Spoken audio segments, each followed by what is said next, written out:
So I'm a traditional English leather worker, and I trained as a saddler in Walsall in the West Midlands. My grandfather was a leather gilder. He would always, give us presents that had our initials or our name in gold leaf. That was his job. I've grown up with leather. Invariably, traditional English leather comes from saddlery or military. As I trained as a saddler, then the influences show on my design. What I'm aiming for these designs is that there are as few processes as possible between the leather on my bench and its source. The leather that I love to use comes from Devon.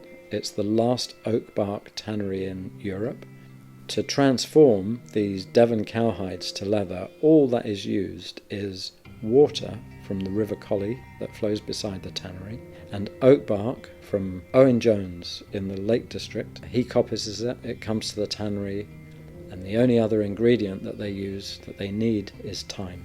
It takes almost 2 years to process these hides. The leather that I use has got scars, blemishes, imperfections.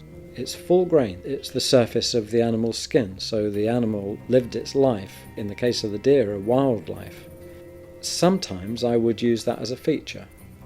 And in fact, once I did make one of my messenger bags and put the scar right on the front.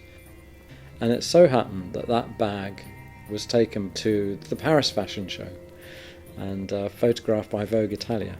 This great big scar right across the front. When I work with the oak bark tanned leather, it's a very special leather. So I want to reserve my very best techniques. They've been used, for generations and generations. The techniques of edging, thinning down the skin, or we call it skiving, edge dyeing, and not forgetting hand stitching. The belts are hand stitched, the bags are hand stitched.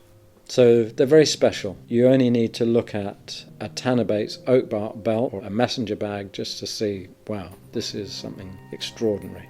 We use traditional hand tools. The round knife has got to be my favourite tool. It's a great tool. The reason it's good is because you can use it to do very kind of intricate, tight curves, or if you roll it forward and push it through the leather, it gives you long, straight edges.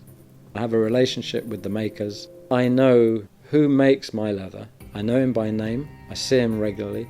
I know the man who makes my buckles in the foundry in Walsall, where they cast these buckles in sand.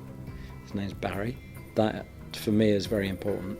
We use a beeswax preparation on the edges of the belt. And you know what? I even know the bees that provide that beeswax. The brief that I was given by the Devon Guild of Craftsmen was to create something with a sense of place. First of all, it was the decision, well, what am I going to make? And then the inspiration came, you've got to make a football. It was quite difficult to work out the pattern. There didn't seem to be any living person with experience of hand-stitching footballs that I could find. I had to work it out by looking at an old ball or picture, and then luckily the German Football Museum sent me an old football. Thinking about what leather am I going to use, the Devon oak bark tanned leather was my first choice. But then when I tried to apply that, it didn't really work. So I was looking around the workshop, and then my eyes fell upon this deerskin that was brought into me last year. It's got to be local roadkill, home tanned deerskin. It's not a particularly pleasurable experience, skinning, but I know, looking into the future, that what I can create from this rather gory experience is something to be admired.